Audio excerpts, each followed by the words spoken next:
Buenas, buenas. Hoy vamos a hablar de Tales de Mileto, nuestra segunda clase sobre introducción a la filosofía.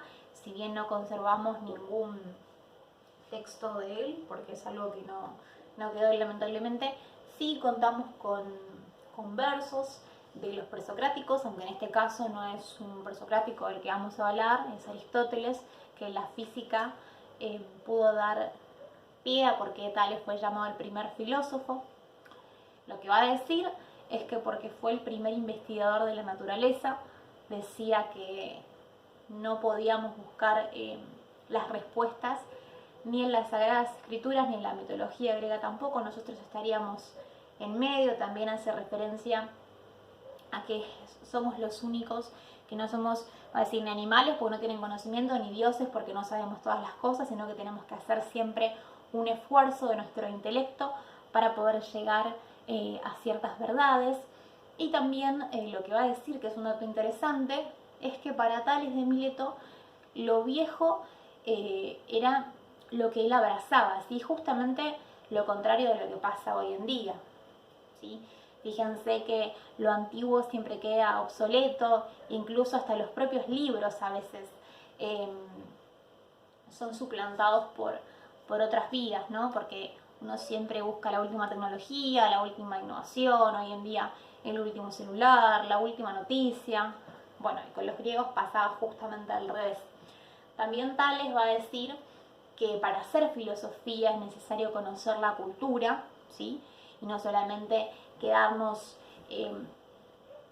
ahí con solamente una definición, porque apunta que nos quedaríamos estancados, si no, ¿sí? Entonces hace mención justamente a Egipto, que era algo que también había mencionado en la primera clase. Bueno, dice, tenemos que entender la cultura, ¿sí? Él incluso fue a Egipto, en un tratado de la física se lo vincula justamente con un viaje a Egipto, pero no se quedó allí, digamos, sino que después volvió a Grecia e hizo su propia filosofía cuando fue más viejo, o sea, más sabio, porque este concepto de sabio viene muy en consonancia con todo lo que es la filosofía, también después con la teología, como ustedes van a ir viendo a lo largo de las materias históricas, justamente en filosofía medieval. Pero quería hacer mención a esto porque es algo muy propio de la filosofía, que después se va a repetir en Sócrates también, y a lo largo mayormente, más allá de mi mención sobre la filosofía medieval, de todo lo que vendría a estar conformado por la filosofía antigua.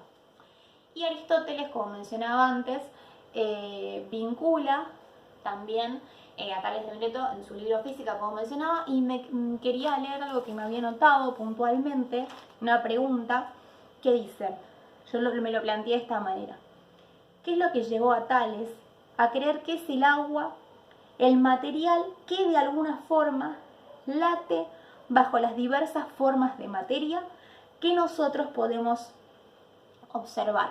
Bueno, bastante acertado, si se quiere, para ese momento decir el agua como principio de todas las cosas, porque justamente hay una observación empírica sobre esto, ¿sí? El agua que se produce con el propio calor, que vendría después a nacer de lo húmedo, ¿sí? Fue algo muy inteligente para ese tiempo decir, y Aristóteles igualmente se va a deshacer un poco de este pensamiento, porque lo va a relacionar con la mitología, ¿sí? Cosa que hace irónicamente porque él despotricaba los mitos, ¿sí? Justamente por decir que no tenían nada que ver con ningún parecido filosófico, y hace mención a la doxa. Y quería terminar con esto, pero me quería detener en mencionar a la doxa porque es un concepto filosófico muy importante que se va a repetir a lo largo de toda la historia de la filosofía, ¿sí? Igualmente fíjense que de lo que estamos hablando ya iba cambiando el curso de la historia, como en ese momento, aún hablando del 700 a.C., ya comenzaba a cambiar el curso de la historia. O sea, qué paradójico pensándolo hoy en día, ¿no? Cuando eso nos parece súper antiguo, digamos.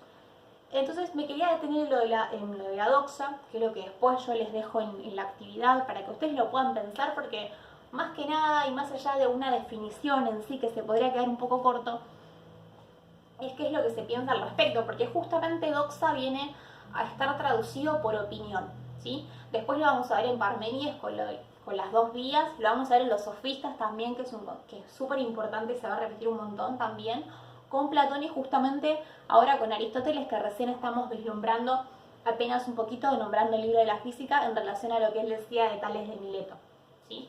En el transcurso de este principio de la filosofía.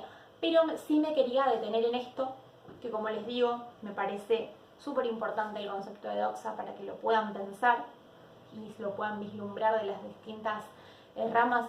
Fíjense que van a tener ejemplos de lo que hablábamos también la primera clase, ¿sí? Con respecto a la epistemología, a la filosofía, obviamente, a la teología que también mencionamos, y está bueno que ya lo vayan teniendo como suyo, ¿sí? Porque justamente la doxa sería la parte opuesta a ser la propia filosofía, que es justamente lo que el filósofo quiere, hacer y vivir su propia filosofía. Entonces me parece súper importante que lo vayan adquiriendo, porque la doxa sería, digamos, la parte opuesta a lo real. Y después vamos a ir viendo el concepto de real en sí a través de la filosofía.